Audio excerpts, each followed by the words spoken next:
오늘 맑은 날씨 주시고 또한 어디 여행 안 가시고 이렇게 와주신 성도님들께 감사드립니다. 서로 오늘 잘 오셨습니다. 인사하시기 바랍니다. 잘 오셨습니다. 반갑습니다. 오늘 성경 말씀을 보면은요, 주님은 상당히 예를 들을 때 솔직하고 또한 우리 세상 속의 언어로서 우리한테 말씀을 많이 전해주셨습니다. 하늘의 언어가 아니라 땅의 언어로서 우리에게 비유의 말씀을 주셨습니다. 저도 이 성경 말씀 같은 이러한 똑같은 예를 제가 한국에 근무할 때 한번 다녀본 적이 있습니다.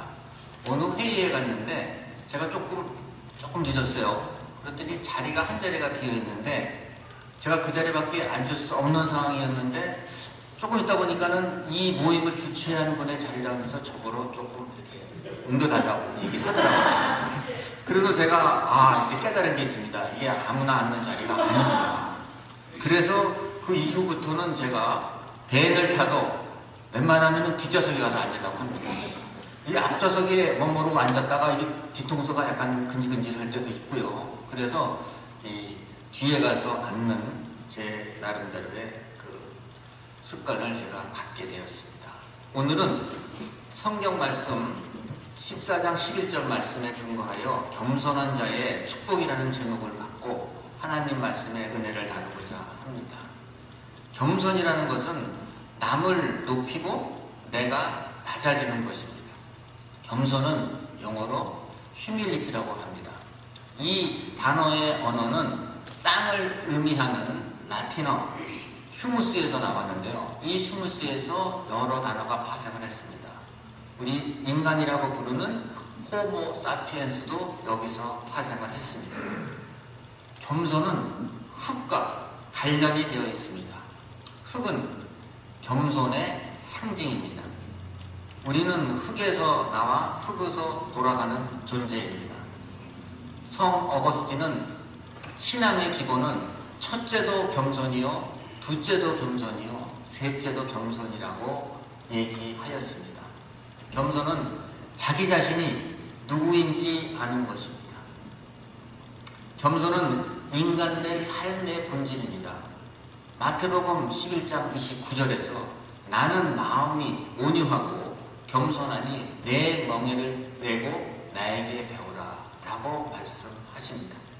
기독교의 겸손은 하나님 앞에서 자기 자신은 못나고 부족한 모습을 깨닫고 하나님 앞에 매달리는 삶을 사는 것입니다. 그러나 우리는 말로만 겸손해야 된다고 하지만 실제 우리 생활 속에서 겸손을 실행하기는 쉽지 않습니다. 저 역시 그렇습니다. 인간의 본성이 자기를 나타내고 과시하려는 본성이 있음을 알아야 합니다. 1970년대에 한국에서 대우자동차에서 사롱이라는 고급 차량을 만들었습니다. 그 바로 윗단계가 로얄 사롱이었습니다. 그런데 그 당시에 그 고급차를 바디만 바꿔가지고 사롱을 산 사람이 바디만 로얄 사롱으로 바꿔가지고 타고 다니는 사람들이 꽤 있었습니다. 또한 그 당시에 무선전화기가 차에서 처음 나왔는데요. 그 무선전화기를 달고 다니는 사람은 부의 상징이고 출세한 사람들의 상징이었습니다. 그래서 제 친구는 전화기는 없지만 차 뒤에 안테나만은 꽂고 다녔습니다. 이러한 것이 내가 남한테 좀 더 잘나 보이고 또 인정받으려는 욕구의 본질입니다. 또한 그러한 모습이 여러분과 저의 모습이라고 저는 생각을 합니다. 고대 사회에서는 겸손이 미덕이 아니었습니다. 강자가 약자에게 베푸는 아량이었습니다. 우리 옛날 코바디스라는 영화가 있습니다. 그 영화를 보면 로마 시대에 그 로마가 넓은 영토를 통치하고 또한 정복할 때 개선 장군이 그 로마로 향해서 들어올 때 모든 시민들이 열렬히 환영을 합니다. 그러나 그 영화를 자세히 보면 그 개선 장군 바로 뒤에서 노예가 속삭입니다. 메멘토 모리. 모리는 죽음이라는 뜻을 내가 어저께 저희 집사람한테 배웠습니다. 이것이 자신의 죽음을 기억하라. 너가 지금은 개선양분이 되어서 이렇게 모든 사람한테 환영을 받고 존경을 받지만 너 역시 언젠가는 죽을 수 있다. 그러한 겸손을 가르쳐주는 예입니다. 독일 신학자 본 회퍼는 하나님 앞에서 하나님 없는 것처럼 행동을 하라. 즉 하나님 앞에서 하나님과 함께 하나님 없이 보거나 안 보거나 행동을 하라는 것입니다. 제가 중동 지방에서 제가 좀 근무한 적이 있는데요. 한국 사람들은요, 이 감독관이 있을 때는 정말 열심히 잘합니다. 근데 감독관이 없으면 잘 안 해요. 이게 누가 나를 보고 있구나 그러면 그때는 열심히 하는데, 보거나 안 보거나 열심히 하는 사람들은 그렇게 많지 않는 것 같습니다. 제가 어저께 LA 다저스 팀이 이겨가지고 이제 마지막 시리즈가 남았습니다. 그런데 거기에 이제 유현진 선수가 지금은 대표 투수로 하고 있습니다만은 옛날에 동양인으로서 최고의 승리 투수가 된 124승을 올린 박찬호 선수가 있습니다. 박찬호 선수가 에이스로 활약할 당시에 항상 마운드에 서면 관중과 또한 심판을 향해서 모자를 벗어서 이렇게 인사를 했습니다. 이러한 겸손한 모습이 그를 위대한 동양인에서 제일 전무후무한 투수로 만들었습니다. 또한 팬들의 많은 사랑을 받았습니다. 오늘 사도 바울의 생애를 통해 겸손해가는 과정을 살펴보려고 합니다. 사도 바울의 배경을 살펴보면요, 그는 로마의 시민권자였습니다. 그 당시 로마의 시민권자라는 것은 특별한 상위 1%만이 가질 수 있는 특권을 가졌습니다. 아무리 내가 죄를 져도 로컬에 있는 지방에 있는 영주들이 그 시민권자를 처벌할 수가 없었습니다. 그래서 항상 로마에 와서 재판을 받아야 됐기 때문에 사도 바울은 에베소서, 빌립보서를 거쳐 옥중서술을 쓰면서 로마까지 간 것입니다. 또한 그는 유대 3대 학교 중에 한 분이 가말리엘의 수제자였습니다. 가말리엘의 수제자라는 얘기는 오늘로 얘기하면 최고의 학부, 하버드나 예일의 석좌 교수 밑에서 아주 똑똑하고 전망이 밝은 청년이었습니다. 또한 바리새인으로서, 또한 열심 당원으로서 스데반의 순교에 앞장섰던 사람입니다. 그가 다마색 선상에서 예수님을 만나 회개한 이후 신약성경 27권 중 13권을 쓴 위대한 예수님의 제자로 변신된 것입니다. 만약 사도 바울이 없었다면 기독교는 아마 유대인의 민족 종교로 남아있을지도 모릅니다. 베드로에게는 유대인 성교를 맡기고 바울에게는 이방인 성교를 책임지게 한 것입니다. 그럼 오늘 사도 바울이 어떻게 변화했는가 점진적으로 나 자신 예를 들겠습니다. 첫 번째로, 나는 사도 중에 지극히 작은 자, 고린도전서 15장 9절에 얘기를 했습니다. 사도 바울은 원래 약간 사도로서의 컴플렉스가 있었습니다. 그 당시 사도라는 것은 예수님과 생활했던, 같이 먹고 마시고 같은 생활을 한 동고동락한 12제자를 최고로 쳤습니다. 두 번째로는 마가의 다락방에서 예수님 부활을 기다리고 있던 120명의 성도들. 또한 세 번째로는 예수님의 부활을 직접 목격한 성도들입니다. 그런데 사도 바울은 예수님한테 직접 내가 계시를 받고 직접 임명을 받았다고 했습니다. 그래서 여러분들이 성경을 한번 자세히 보시면요, 사도 바울이 쓴 그 복음서에는 항상 첫 장에 하나님의 뜻으로 말미암아 그리스도의 예수의 사도된 바울이라고 자칭 자기를 사도라고 소개합니다. 남들이 알아주지를 않으니까 나는 하나님으로부터 직접, 예수님으로부터 직접 내가 사도로서 임명을 받았다라고 얘기를 하는 것입니다. 그래서 처음 사도가 되었을 때 그는 큰 사도가 되기를 원하였으나 사도 중에 지극히 작은 자라고 얘기를 하고 있는 것입니다. 처음에는 큰 사도로 인정받기를 원했으나 시간이 지나 회개한 이후에는 나는 사도들 중에서 제일 오랑지 제일 작은 사람이다 라고 얘기를 합니다. 그러다가 사도로서의 권위도 생기고 주위에서 인정을 받은 다음에는 어떻게 변화하느냐, 나는 모든 성도 중 지극히 작은 자보다도 작은 자다. 처음에는 사도 중에 작은 자라고 했다가 성도들 중에 나는 제일 작은 자다. 에베소서 3장 8절의 말씀을 합니다. 바울은 그리스도의 일을 맡은 자신이 얼마나 보잘것없고 미미한 존재인가를 고백을 합니다. 하나님은 교만한 자를 물리치시고 겸손한 자를 사랑하시면서 그들에게 하나님의 일을 감당하게 합니다. 성경을 보면은요, 다 별별 일 없었던 사람, 모세도 그렇고요, 다윗도 아버지한테도 인정을 못 받아 8번째 아들로서 그는 별별 일 없는 사람이 하나님의 부르심을 받아 큰 위대한 사람으로 썼습니다. 또한 기생, 또 찬기, 여러 가지 지금 시대로 봐서는 별별 일 없는 사람을 하나님이 선택하셔서 위대한 하나님의 종으로서 사용된 것을 볼 수 있습니다. 성도 중 지극히 작은 자보다도 더 작은 자. 오늘 많은 사람들이 교회에 나와서 내가 누구다, 내가 무엇을 했다, 이러한 사회적 스펙으로서 평가받고 대우받으려는 것이 요즘 우리 대한민국 교회의 현상입니다. 봉사하는 마음보다는 내가 나를 알아주기를 바라는 것이 인지상정입니다. 이러한 사도 바울이 세 번째로 내가 죄인 중에 내가 괴수라고 했습니다. 디모데전서 1장 15절입니다. 디모데전서는 사도 바울이 말년에 저술한 것입니다.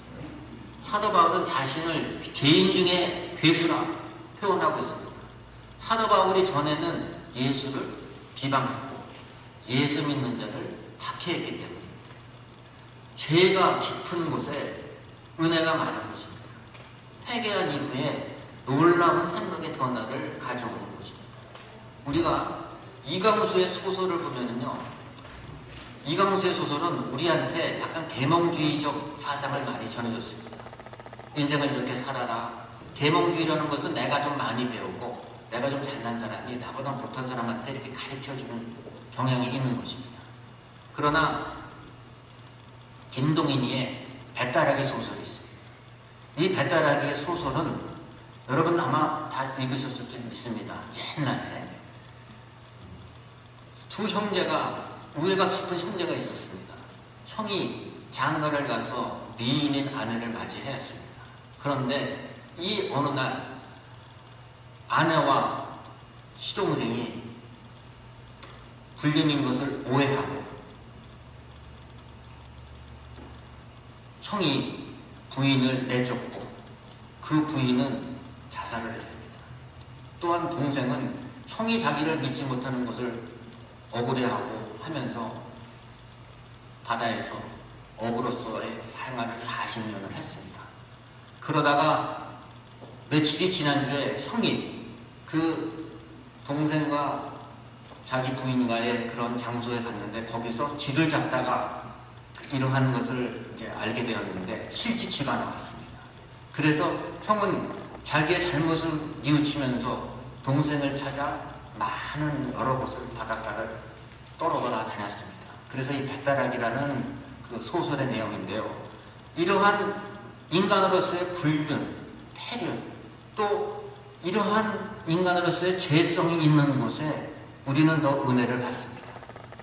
우리가 너무 FM대로 잘 이렇게 생활하는 사람한테는 우리가 은혜 받는 것이 조금 적습니다. 그래서 드라마를 보더라도요, 그 역경의 삶을 살았던 사람, 예를 들어서 뭐 임꺽정이라든지 또한 홍길동전이라든지 입지전적인 살았던 사람은 드라마로 많이 우리가 만들어집니다만은 제일 드라마로서 성공하기 힘든 것이 신사임당 같은 드라마예요. 모범적인 삶을 살았던 사람, 이 사람들은 스토리가 별로 없는 거예요.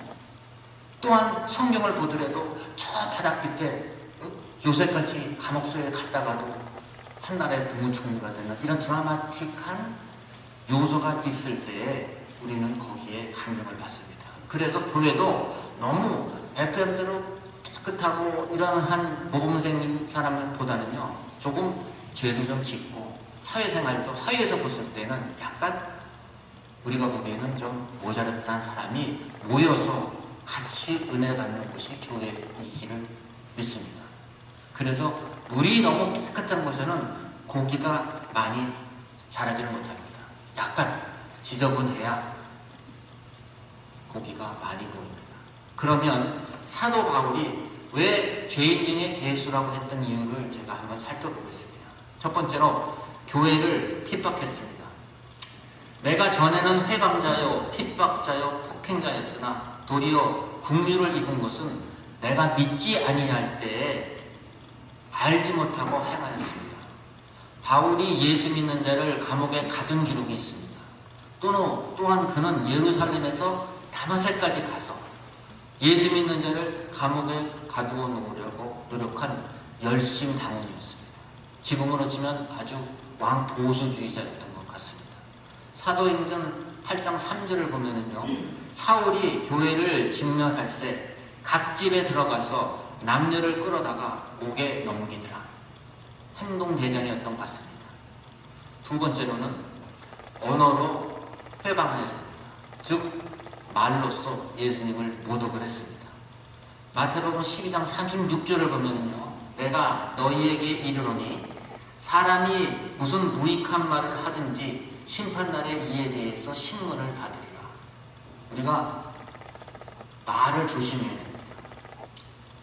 하나님은 우리에게 두 눈과 두 귀와 코를 주시고 입 하나를 줬습니다.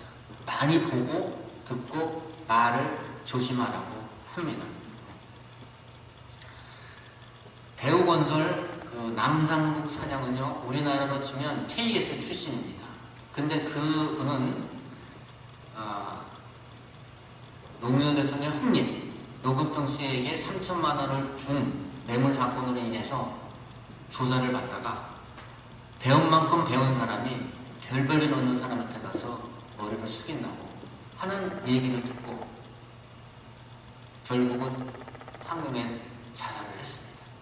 또한 정명원 현대그룹 아산그룹 회장은 검찰 조사를 받다가 자기 사옥에 가서 12층에서 떨어져 죽었습니다.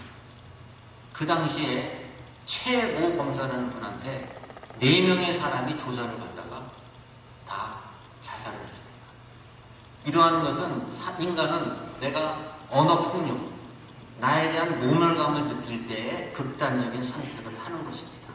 그래서 우리는 무슨 남과의 대화를 할 때에는 조금 부드러운 말을 쓰시기를 여러분한테 부탁을 드립니다. 그러면 죄인 중에 괴수라는 바울은 어떻게 구원을 받았을까요? 다마삭 선생에서 호련히 하늘로부터 빛이 임했고 바울이 꼬꾸라졌습니다. 주여 누구입니까? 라고 물을 때 가라사대 나는 내가 핍박하는 예수라.